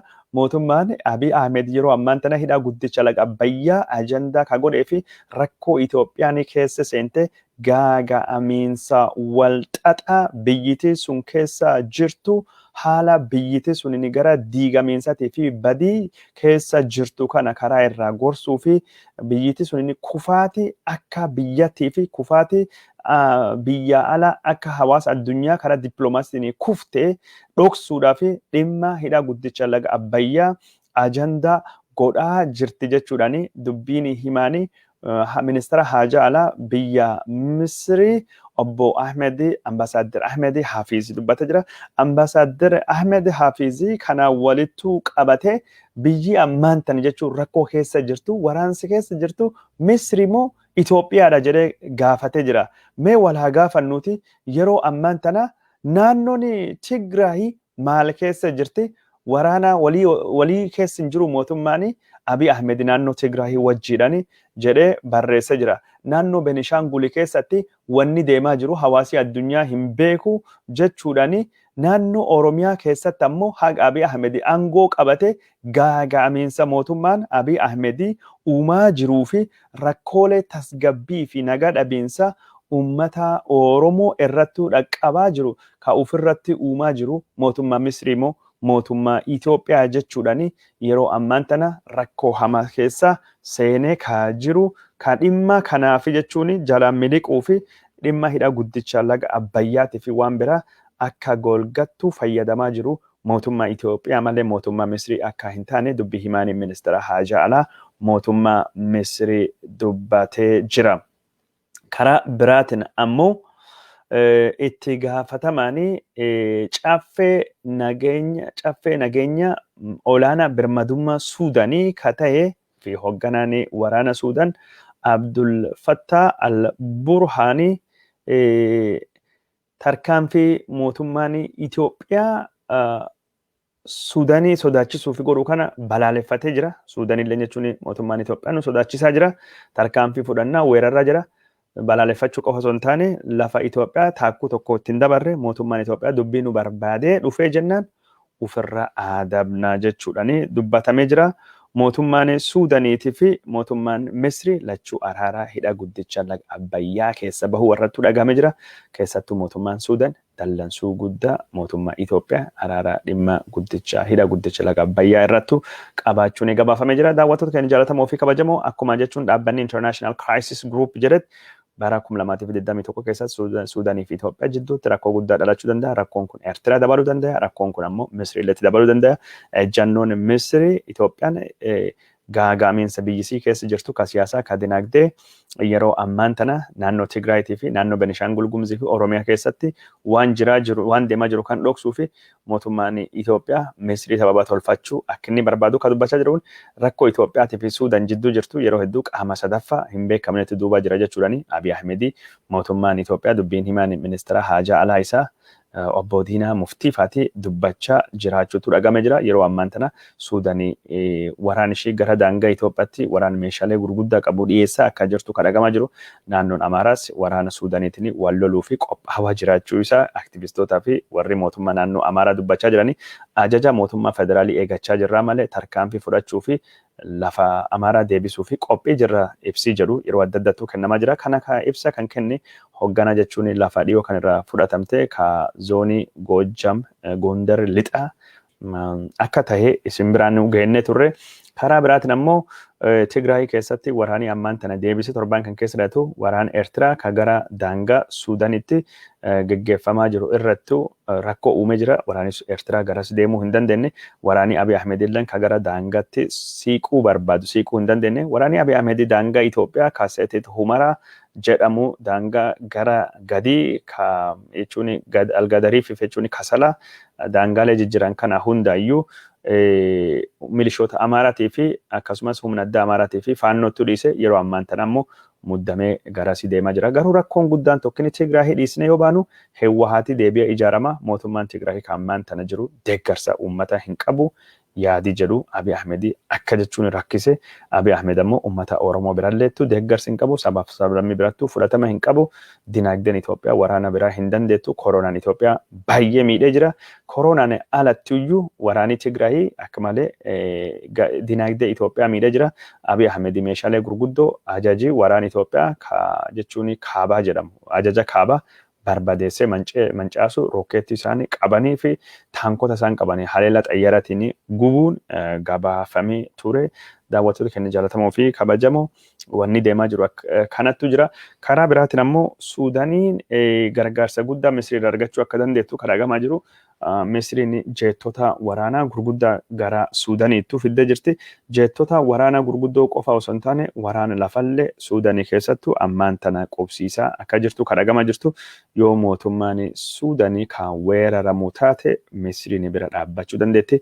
Misriin Suudaanii bira dhaabbattee jennaani ammoo biyyoonni Arabaa hedduun isaanii ka warra jechuun liigii Arabaa yookaan gurmuu Arabaa Itoophiyaa odoo hin taane Misrii bira dhaabbachuu akka danda'amu Suudaan bira dhaabbachuu akka danda'amu ka dubbatamaa jiru. Daawwattoota keenya jaallatamoo fi kabajamoo dhimma Suudaanii fi Itoophiyaa irrattu gara dhuma eegii yeroo arganne ibsa mootummaan Suudaanii kabaja waggaa 65ffaa guyyaa bilisummaa Suudaaniitii fi akkasumas haala daangaa Itoophiyaa fi Suudaan irratti waan deemaa jiru ilaalchisuudhaan ibsa baase bal'aatu jira. Ibsa kana isin biraanii gayuu deemna. Keessattuu mootummaan Itoophiyaa Suudaan irrattu yoo lafa gadhiistee hin baane haleella fudhachuu deema ka jedhu irrattu waan Suudaan jetti bal'aatu jira. Sussuni isin biraanii gayuu deemna. Amma immoo odeeffannoo suniin durattu mee dhimma jechuun masaajida Al-Najaashii irraa odeeffannoo hagammaan tana jirtu takka lama isin biraanii hagennu. Masaajidni seenaa qabeessa. Masaajidii akkaan Afrikaa keessatti dullachaa ta'e jedhamu. Bakka Islaamummaan yeroo jalqaba biyya Arabaa durattu dhuftee hundee keessatti godhatti. Gaafa jechuun hordoftoonni Nabii Muhammad nagaan Rabbi isaan irratti waa jiraatuti biyya Arabaa keessa miidhaan isaan irratti dhaqqabe biyya Aksum jedhamtu kan maanta naannoo Tigraayittuu argamtu kana deema achittu baqadhaa biyya suni mootii nagayaattu isin simata mootii haqattu san simata jedhee hordoftoota achi erge yeroo sani sanyiin islaamummaa yookaan ammoo hundeen islaamummaa naannoo kan keessattuu gad dhaabbate masaajidii al-Najaashii jedhamu kunin mootii bara suni mootii Aksumii bulchuu ka warra musliimoota kana simatee akka warri seenaa islaamaa himuttu amantii islaamallee hordofee fudhate. Sababa kanaaf amantii islaamallee fudhatee masaajidii kunin hundee yookaan ammoo yayyaba gaafa sanii warri musliimoota gaafa Makkaa keessattu jechuun hijiraa bahuu dadhaban Makkaa keessatti bilisummaa dhaban. Oduu jechuun gara Madiinaa hijiraa hin deemin durattu hijiraan jalqaba gara Itoophiyaattu ta'e. Masaajidi seenaa qabeessa gos kanaatidha. Masaajidi al-Najaashii kunini al-Najaashiin kunini amantii jijjiirate islaamummaa fudhate jedhee warri islaama akkasittu barsiisa. Barnoota isaa keessa akka jiru gaafa jechuun isaan du'anillee jedhamee oduun isaa gara Makkaa Madiinaa kan dhaqqabde rasuulli Rabbi nagaan isaanitti jiraatu janaazaa irrattu akka salaata bakki reeffi isaan jiratu janaazaan akka salaatamu ajajamee jira jedhameeti ka hadiis keessattu himamu. Haa ta'uuti malee warri Itoophiyaa namni kunini amantii islaamaa fudhatee ka jedhamu kijibaadha. Gaarummaa Kiristaan Itoophiyaati fi warri islaamaa kana simatee jedhameeti akkasittuu ka barsiifamu. Obbo Daani'eel Kibratii warri al-Najaashiin islaame jedhu warra Wahaabii ka Itoophiyaa diiguu barbaadan jechuudhani wanni kun akka baduu qabdu seenaa Itoophiyaa barnoota keessa dogongorii kun akka inni sirraahu bakka dadatti dubbatee jira sunillee itti deebi'uu deemna. Amma dubbiin kennin masaajidii seenaa qabeessa gos kana. Kan naannoo Tigraahii magaalaa Wuqroo keessattuuyyuu ijaaramee jiru. Masaajidi kunin miidhaan guddaan irra dhaqqabee jira. Munaaraa isaatii fi keessaa isaa miidhamuu isaa wantoota agarsiisan hedduun miidiyaa hawaasummaa irrattu naannawaa jira. Miidhaa kana ka dhaqqabsee waraana Eertiraa kan naannoo kana qubatettu miidhaa dhaqqabsee masaajida kana saame jechuudhani kanaan dura nulleen maddoota dippiloomaasii adda addaatii fi warra jechuun nagayaa fi walitti bu'iinsa gaafa Afrikaa qoratanii kan adda addaatii fi aktivistoota Tigraahii waabeeffachuu ni gabaasne. Warra maddoota amanamoo waabeeffachuu ni gabaasan keessa Profeesarii biyya Norway Profeesar Sheetel Trumvoll ka Yuunivarsiitii Meqalee bara dheeraa fi achittuu qormaata godhaa turan waabeeffannee gabaasne turre. San qofa odoo hin taane gaazexaan biyya Germany Der Spiegel jedhamu masaajida kan keessattuu warri Eertiraa miidhaa dhaqqabsu qofa osoo hin taane nama achittuu masjida keessatti dahoo godhatee ka amantii bakka amantii kanatti hin tuqamnu jedhee dahoo godhatee nama 81 waraanii Isaayyaas Afoorqii rashan yookaan ammoo ijjeese jennee gabaasuun kennee yaadatama. Masaajida kana munaaraa irrattu keessa isaa bakka jechuun manbari kutbaa jirutti miidhaa dhaqqabee fi bakka jechuun awwaala jechuun warra jechuun sahaabota san bakka jiruttu miidhaa dhaqqabse jedhamee ka yaadame waraan Eertiraatii fi jedhamee odeeffamaa ture. Karaa biraatiin ammoo munaaraa irrattu miidhaa dhaqqabee haleella xayyaaraan ta'uu akka danda'amu ka dubbatamee jiru. Akka hundaafuu mootummaan Itoophiyaa dhimma kan irrattu hagammaan tana waan jedhee hin qabu. Masaajidni kunin masaajida akka malee dullacha. Masaajida jechuun ka Madiinaa, masaajida jechuun Rasuulaa. Madiinatul Munawwaraa ka jiru umriilleen ka caaluu dandayu masaajida akka malee dullacha seenaa qabeessa jedhameeti ka gabaafamaa jiru. Masaajidi seenaa qabeessi kunin dhiyoo kanatti mootummaa Turkiitidhaan mootummaa jechuun Turkiitidhaan haaroomfame ammaan tana miidhaan guddaan irra dhaqqabee jira. Mootummaan Itoophiyaa dhimma kan irrattu hagammaa waniin dubbateen jiru. Haa ta'uuti malee aktivistoota biltsiginnaa wajjiidhaan warri biltsiginnaa wajjiin walitti dhufeenya qaban yookaan hidhata qabanii miidhaa kana ka dhaqqabse miidhaa kana ka asirrattu dhaqqabse warra juntaa Tigraahii kabadii jechuudhaan dubbatanii jiranii. Yoo akkasi taate mootummaan Itoophiyaa hagarra maaliif waan kan hin dubbanne bakka jechuun juntaan miidhaa hin dhaqqabsinitu fakkeenyaaf magaaluma kan keessattu qarqaruma kan keessatti dirree xayyaara Aksum irrattu juntaan miidhaa dhaqqabse jedhamee gabaafamee ture. Waan akkasii juntaan balleesse jedhamee gabaafamee ture. Odoo sila masaajidi kan irrattu jechuun warri Tigraay kun inni kan miidhaa dhaqqabsan taate mootummaan Itoophiyaa har'aa miti dhimma kana akka malee wal harka fuudhee uf jala fuudhee gabaasaa ture yookaan ammoo lallabaa ture dhimma kana hin dubbanne mootummaan kun inni waan kana shaabiyaattu godhee yookaan ammoo isattuu godhee jedhamee bifa akkasiitiin barreeffamaa jira. Masaajidii kun yeroo ammaan tana miidhaan akkasii ga'e irra dhaqqabuun masaajidii kun jechuun masaajida Islaamaa qofa osoo hin taane bakka jechuun seenaa qabeessa seenaa uummata Itoophiyaa ka waliigalaati. Masaajidii kun seenaa qarooma ilmaan namaati. Bakka jechuun seenaa qabeessa jedhamee dhaabbanni jechuun aadaa fi bakka seenaa kunuunsu kan mootummootaan wal ta'anii yuuneskoon beekamtii kennee fi masaajidii kun keessattuu warra seenaa amantii barachuu barbaaduni bakka akka malee jechuun turistootaan daawwatamu. Masaajidii kun qabeenya uummata Itoophiyaa qofa osoo hin taane qabeenya uummata addunyaa ka waliigalaati. Miidhaan ammaan tana irratti dhaqqabee jira. Namni hedduun masaajida kana miidhamuun duubattu yoo qaami kallattiidhaan jiraatu beekamullee baate dubbiin hammeenya Daani'eel Kibraatifaati. Masaajida kanaa fi naannoo Tigraay keessattuu Alnajaashiin Islaamee jedhee Wahaabiin seenaa Kiristaanaa Itoophiyaa dogongorsiisaa barsiisaa masaajidii babal'achaa jira. Masaajidii babal'achuun rakkoodha. Manni nyaataa Islaamaa babal'achuun rakkoodha. Mani fayyaa dhiifama jechuun mani daldalaa Musliimoota babal'achuun rakkoodha kan jedhu dubbiin hammeenya Daani'eel Kibraati sababa tahee jira. Masaajida diigamuun isaa isin ajaa'ibuu hin qabu. Jibbiinsa amantii Islaamaatii fi jibbiinsa sabaa fi sablammii guddaa namni qabu Daani'eel Kibraat bobaa Abiyyi jal jira. Dubbiin kun isirraa hin buutu jechuudhaani namni hedduun Daani'eel Kibraat kanattu quba qabaa jira. Itoophiyaan yeroo waraana masaajida gos kana eeguun dirqama qabdi. Tiksuun dirqama qabdi. Warri naannoo Tigraayitii fi Eertiraaleen hedduun waliigaltiilee sadarkaa addunyaattu mallattaa'een akkasumas waliigaltiilee duudhaalee addunyaatii fi hambaalee addunyaa eeganiin mootummaan Itoophiyaa masaajida kana akka eeguun dirqama isaa ta'ee kan dubbatamaa jiru. Daawwattoota keenyaa kunin jechuun muuxannoo biyya biraa irraa jechuun kaasnee dubbachuu dandeenya. Fagoo waan ta'e miti bara 2012 biyya Maalii Tumbuktu biyya jedhamu. Tumbuktu keessatti masaajida jaarraa 12ffaa jajaaraman masaajida seenaa qabeessaa fi bakka suufiin warri suufiitii fi warri jechuun amantii Islaamaa ka suufii ilaalchi suufii qaba hordofan warri Ansaariddiin jedhamu ka Alqaayidaa wajjiidhaan walitti dhufeenyi qabu barbadeessuun isaa ni yaadatama.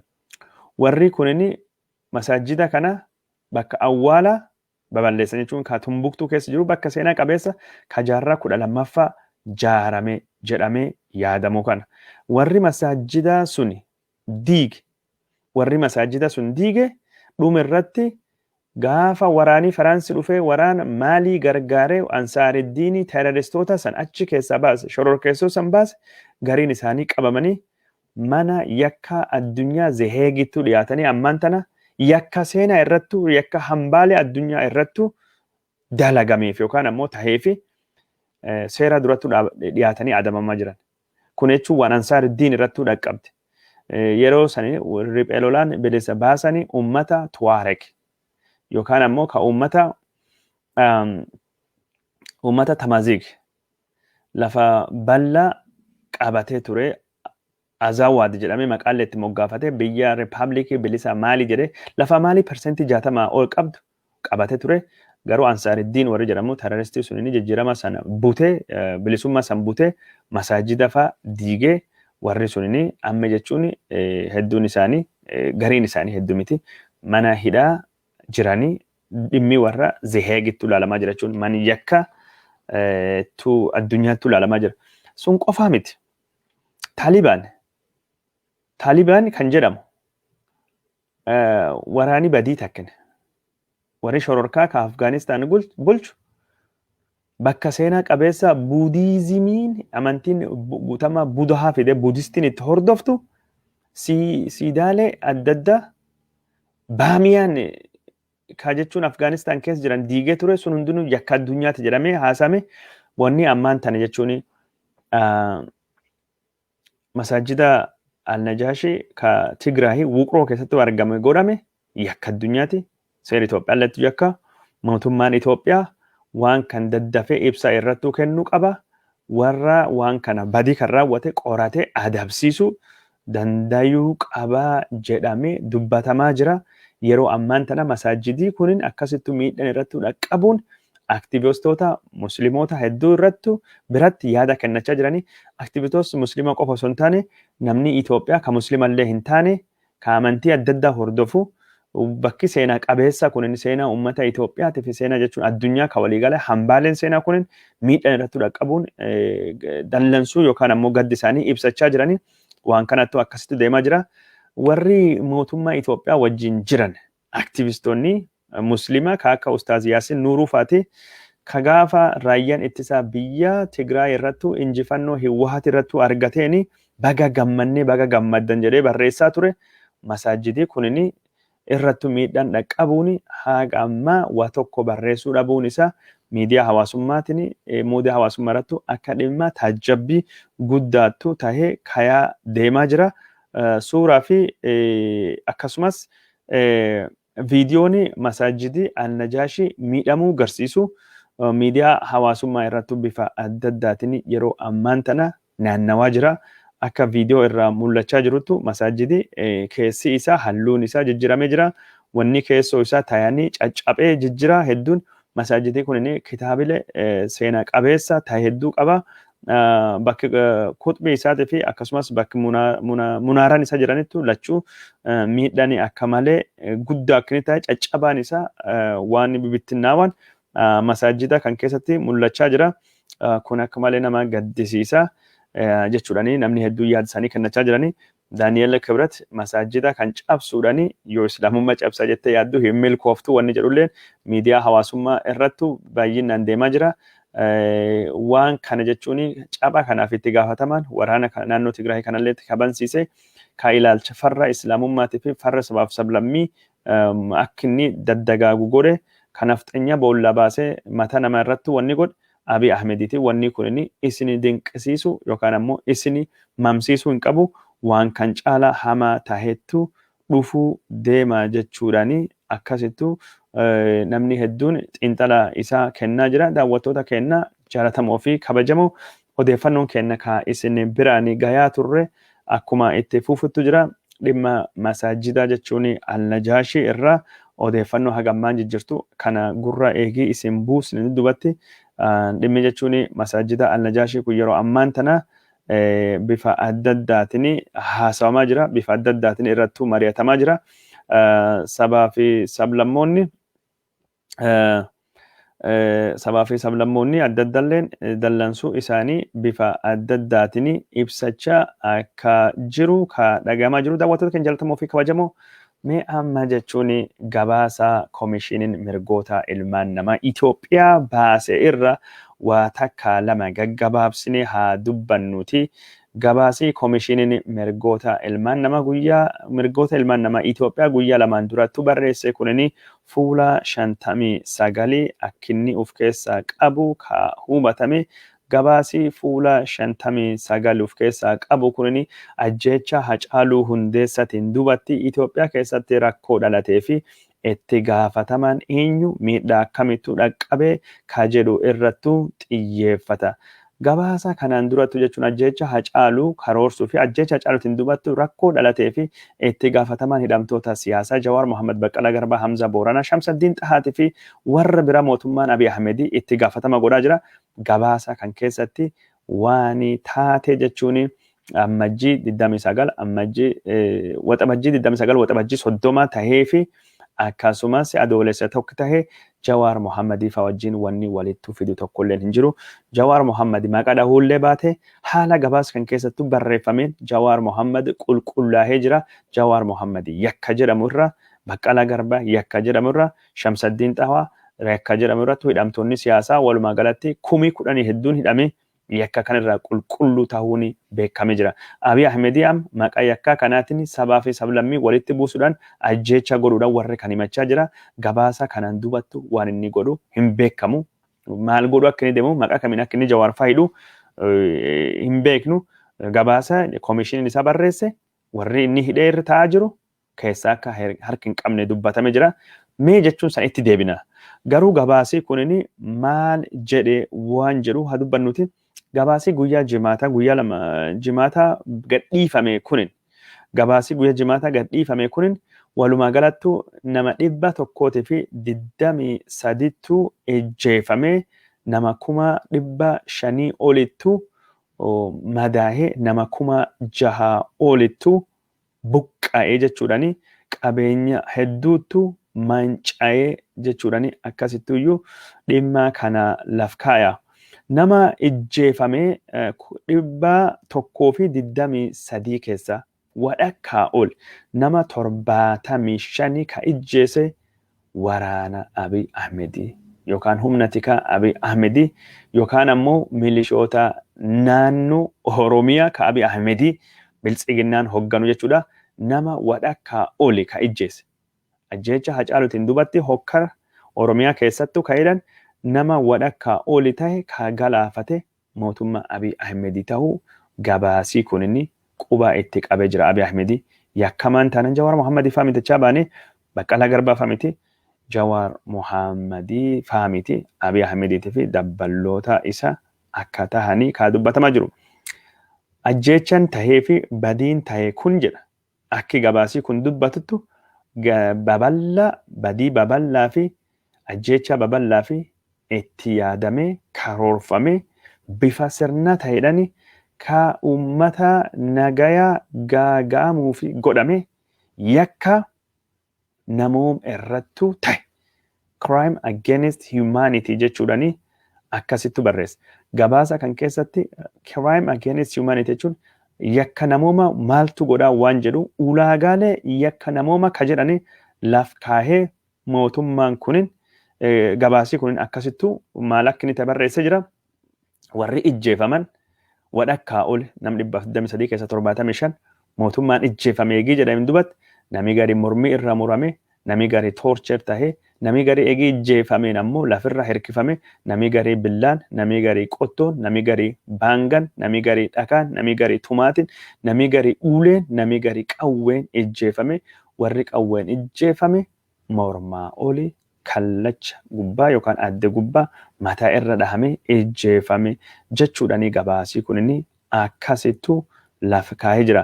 Akka gabaasa kanattu ajjeechaan kunini guyyaa tokkoof qofaa miti guyyaa 2-3 wal faana ka ta'e dallansuu guyyaa tokkooti miti ammajjii 29 ammajjii 30 fi adoolessa tokkollee akka itti fuufe ka dubbatamee jiru. Ajjeechaan tahee kunini ummata jechuun nagayaa irrattu warri man isaanii keessa jiru warri nama araarsu karaa gubbaatti bifa golgoleessaa fi sukkanneessaa ta'eedhaan billaadhaan qottoodhaan agaraadhaan sibiiladhaan jinfuudhaan tumaadhaan dhakaadhaan keebilii elektirikiidhaan jirmaan akka inni ta'e kaa dubbatu. Nama jechuun 600 olitti buqqa'ee qabeenyi nama 900 olittu saamamee yookaan ammoo manca'ee jechuudhani. Wanni kun jechuun ammoo adda durummaadhani saba Amaaraatii fi Kiristaan irrattu haleellaa xiyyeeffate jechuudhani gabaasii kunini akkasittu dhiyeessee jira.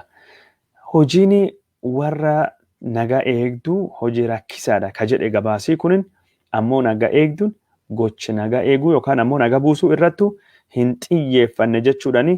Tarkaanfiin ammoo nagaa eegduun uummata irratti fudhatelleen humnaa oli jechuudhaan gabaasee jira. Humnaa olii fi kagaafii nama kaasisu jechuudhani akkasumatti dubbatee jira. Gabaasa kanaadhani uummata jechuun bakka 40 oli magaalotaa fi naannoo jechuun magaalotaa fi gandoota 40 oli ta'e irrattu jechuun qormaata godhani qormaata garoon kanani koomishiniin kun warri jechuun garii madaadhaan du'an madaa qawwee rasaasatiin du'anii mataa isaanii dhahanii yookaan ammoo laphee isaanii yookaan ammoo qooma isaanii morma isaanii irra dhahanii haala jechuun sukkanneessa ta'eedhaan ijjeefamuu dubbatee jira. Wanni nama ajaa'iba yookaan gaddisiisu akka gabaasii kun jedhu warri jechuun nama araarsuu fi carraaqaa turellee poolisiin ijjeessee jira. yookaan humni mootummaa ijjeessa jira. Ijoolleen xixiqqoon ijjeeffamtee jirti. Man keessatti, balbala keessatti ijjeeffamanii jiranii. Maanguddoonni ijjeeffamanii jiranii. Dargaggeessi ijjeeffamanii jiranii. Warri nagaa buusu, warri araara buusu ajjeeffamanii jiranii. Dhukkubsattoonni dhukkuba sammuu qabanii ijjeeffamanii jiranii. Poolisoonni illee ka du'anitu jiranii. Namni lubbuu dhabee gadi hin dhiyaatu jechuudhaani. Akkasittuu gabaasa kana akkasittuu itti fufaa. Warri aangaa'ota kan naannoo rakkoo kanaa fi gargaarsa kadhatamullee nuu birmadha nuu dhaqqaba jedhame kadhatamullee deebii deebisuu fi fedhii hin qabanii ajaji qaama olaanaa irraa aga dhufu asittuu yookaan nu keessa hin seenu jedhanii akka dhaabbatanii harki maratanii taa'aa turanii warri seenaa isaanii warri qorattoonni kun gaafatamu dubbatamee ture. Dhimma kan irratti jechuun mootummaan tarkaanfilee inni fudhatamu jajjabeessattuu jiraa jiru malee mootummaan waan kanatu deebii akkamii akka inni kenne gabaasii kun waan dubbatee hin jiru. Garuu gabaasa kana adeemsa qindeessuu keessatti hogganoota mootummaa akka dubbise ka gabaasii kun qindeessu gabaasii kun walumaa galattu akka inni jedhu yakki bakka kanattu tahee yakka jechuun namooma irrattuu geggeeffame haalii gosa kanaa badiini gosa kanaa dhaabbachuu qaba. Badiin duguuggaa sanyii bifa akkasiitiin dhalata jechuudhaani mootummaan Itoophiyaa qormaata gad fagaataa godhe waan gosa kanaatii fi fala waarawaa fala jechuun jaarmayaadha. Aadaa jaarmayaa jijjiiruudhaani deeggarame waan akkasii akka inni fiduu qabu adeemsi jechuun loogiitii fi adeemsi jechuun saba beecuu irrattu jechuun saba xixiqqaa irrattu badii dhaqqabsuu fi xiyyeeffate akka dhaabuu qabu akka hojjetu jechuudhaani barreeffamee jira. Gabaasa kana jechuun kan isin dhiyeessaa jiru kan riippoortii dubbisa jira. Ammoo jechuun bifa gabaabaa ta'edhaani Associated Press AP'n waan qindeessee fi gabaasa AP bilisallee jedhee waan yaaduu fi yaada kiyyirraa bilisa jedhee waan yaaduu fi ka AP'n qindeessee Aljazeeraalleen gabaasa guddaa godhe miidiyaan addunyaa hundinuyyuu gabaasa AP yookaan Associated Press kanirraa fuudhanii gabaasaa jiranii. Anis Amaariffaadhaanii dubbisee jira gabaasa kana miidiyaa hawaasummaa gubbaattuu qoodulleen barbaachisaanii malaasea isinii qooduu deema gabaasa jechuun kana ka isin biraanii gahuu deemnu kunin gabaasi kunin waa hedduu rakkoo keessaa kaasuu dandeenya. Garuu waan inni godhe gaariillee kaasuu dandeenya. Wanni gaariin tokkini Jawaar Muhammad faa warri himataman qulqullaawanii jiran. Kalammaffaa gabaasii kun jechuun ammoo xiyyeeffannaan isaa Amaaraa fi warra jechuun amantii Ortodoksii ka jedhudha. Inuma gabaasii kun deebi'ee nami dhumate 123 jedha.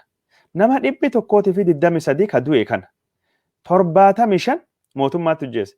123 hir'isu 75 52 namii jechuun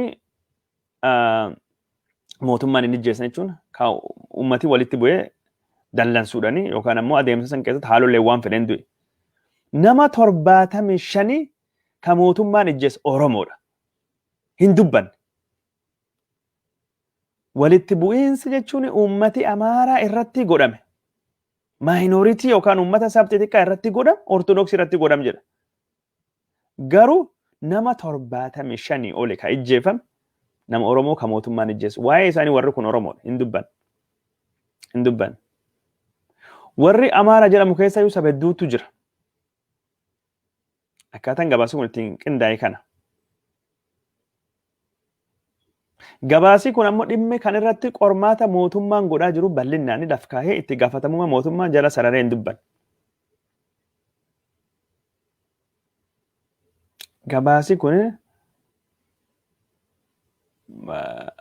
rakkoon inni qabu kabira qabeenyi manca'ee maali jedhu interviyuu isaa keessatti hedduun isaa warri jechuun saba biraa ka achi keessa jiran irrattu xiyyeeffate barreessa. Bakka takka lama akka magaalaa san lafa maalii keessatti maanguddoon Oromoo araara buusuu fi carraaqxee maalii jedhu malee maanguddoon Oromootiin alatti warra Oromoo ka miidhame ka ijjeefame hin barreessu. Qormaata hedduu warra saniin dubattu godhatame of keessaa hin qabu. Hacaaluun dubatte jechuun gaafa Jawaar Muhammad hidhame marsaa hedduu nama hedduutu du'e san takkallee hin qabu. warri Amaaraa miidiyaa wacee Amaaratti dhumate ka jedhu Haacaaluun duubattu tahe Amaarii ijjeefame maali ka jedhuu fi raga bahuu sanuma wanni inni godha. Gabaasi kun jechuun wanni inni agarsiisu wanni inni mul'isu kana jechuudha. Gabaasi kunin isinii qooduu deema. Namni jechuun PDF dubbisuu dandeettan jechuun PDF dubbisuu daawunlood godhattanii Amaariffaa dubbisuu beektanii dubbisuu dandeettanii jechuun magaalota qorachuu deemee fi yakka babal'aa jedhu kana suuraaleen inni dhiyeessee jiru wanti inni dhiyeessee jiru hedduun isaa gama tokkottuu waan jallate. Gama tokkottuu waan jallate konkuluuziin isaalleen gama tokkottuu waan jallate. Oromiyaa keessatti jechuun duguuggan sanyii dhalachuu danda'a ka jedhu konkuluuziin isaanillee wanni godha jira. Garuu itti gaafatamummaa mootummaa akkuma namni guddaan du'e mootummaatti fixee ka jedhu itti gaafatamummaa mootummaa sun sirriitti lafa hin kenne Oromoon akka malee akka inni miidhame Oromoon maqaa sunii kuma hagamee akka inni hidhame takka hin dubbatu. Hin dubbatu. Nam Oromoo kuma 10 ol akka gaariitti mootummaan kuma 10 ol kaa'aman. Kuma 100 ol akka dippiloomatii mootummaa Itoophiyaa duraanii Dr. Biraanee Masqal Abbabee Sanyii jedha. Waasan takkallee dantarraan qabu gabaasii kun. Waasan takkallee dantarraan qabu. Ajjeecha Haacaaluutiin duubattu marsa 2-3 mormii qeerroo keessatti nama dhumate takkallee naasa'u. Hin dubbatu. Rakkoon kun. Maali kan inni qubitti qabu? Mootummaa Abiyyiiti miti itti gaafataman gabaas kan keessatti OPDO fakkaata. Bilisiginnaa Oromiyaatidha. Yeroo ammaan tanattu gabaasii kun inni kan inni baheef bilisiginnaa Oromiyaa rukuchisiisuuf jedhame warri yaada kennaa jiru. San keessa yaada kan kenne Iyyaaspeer Tasfaayitidha. Gaafa manii murtii deemaa ture Jawaar Mohammadii waan kanaan himatame. Riippoortii kan qabatanii barreessanii irra taayaa turan. Garuu yeroo ammaan tana bilisiginnaan Oromiyaa ajjeechaa gootee Amaaraa ittisuu hin dandeenye ka jedhu bilisiginnaan Oromiyaa gaafatamuu qabdi faashistiidha bakka jedhutti gabaasa kana warri Abiyyi gaddiseef jira. Bilisiginnaa Oromiyaa keessatti rukuchisiisuuf ragaaf waan jedhamu dubbatamutu jira. Kaayoo yeroo ammaan tana nu dhimmu warra keessa hin seennu fandisha nyaachaa ammaanachi bilisiginnaa lamaan wal dhabdu hordofnaa jedhee dubbatee jira Iyyaaspeer. Bilisiginaatu quba qaba. Gabaasii kunin wanni deemaa jiru goskaan fakkaata jechuudha. Bilisiginnaan akkasittuu himatamee jira. Bilisiginnaan mootummaan Oromiyaa keessa hin jiru kunoo jedhee gabaasii jedhedha. Ammaan tana aktivistoonni Amaaraa fuudhanii barreessaa jiran. Mangisti yaallaa muslim bakka jettu keessa fuudhanii Oromiyaan mootummaa hin qabdu Oromiyaan diigamuu qabdi ka jedhu deeggaruuf Kiristiyaan Taaddalee Faatii warri aktivistoota abin hundi fuudhanii Oromiyaa irratti duulaa jiran. Shimallis Abdiisaa irratti duulaa jiran. Waan gos kanattu deemaa jira. Daawwattoota keenya jaallatamoo fi kabajamoo wanni deemaa jira, wanni geggeeffamaa jiru. Gabaasa kan jechuun PDF isa warra Amaaranya dubbisuu beektanii fi akka malee salphaadha Amaariffaan inni ittiin barreeffamellee gabaasii jechuun afaan inni ittiin barreeffamellee salphaadha dhaamsisallee akka malee diriiradha. Garuu wantoota tahuu qabanii wantoota barreeffamuu qaban hin barreessine ka Oromoo takkalee ilaalu ilaalcha saba tokko ilaalcha warra mootummaa qabu ka bilisiginnaa Amaaraa qofa uf keessaa qabu wanni barreeffame kanattu deemaa jira jechuudhani isin biraan gahuu barbaanna. Karaa biraatiin ammoo waa'ee gabaasa kana isin biraan geenneeyyo Itoophiyaan biyya jechuun waraansa fi Afrikaa keessattuu saaxilamuu dandeettu. Dirree walitti bu'iinsa hama tahuu deemti wal waraansa jechuudhani International Crisis Group barreessa jira.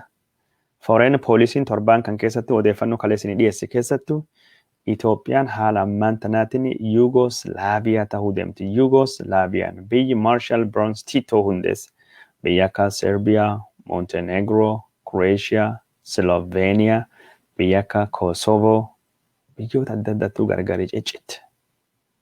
Bosnia Herzegovina, Serbia, Itoophiyaanis haala ammaan tan deemaa jirtuun Yugoslavia tahuu deemti jechuudhaan foreign policy jechuun xiinxala bal'aa qopheesse keessattuu dhimma kana akkasittuu barreessee jira. Daawwattoota keenya jaalatamoo fi kabajamoo. Waraanni Suudaan daangaa Amaaraa seenee jira. Aktivistoonni Amaaraa wayitaa jechaa dubbachaa jiran kanattu waraana Suudaanii ka dhiyoo kana leenjii daangaa Itoophiyaa seenee jiran dhiisanii hedduun isaanii ammaan tana Oromiyaa keessatti duulii akka banamuu qabu dubbachaa jiranii. Kan isaan dubbachaa turan Jaalmarroon dhiyoo kana ijjeefame jedhamee dibbeen dhaawamaa turte. Miidiyaan Habashootaa Jaalmarrummaan kalee du'e jedhanii hafarsaa turanii viidiyoon isaa kan nu bahanii odeessaa turan. Har'a immoo waraan leenjisee jira jechuudhanii dubbachaa jiru. Jaalmarroon waraan leenjisuun weerara Suudaan caala aktivistoota Amaaraatii fi Abiinii fi Biltsiginnaa Amaaraa yeroo ammaan tana yaaddessaa jiranii.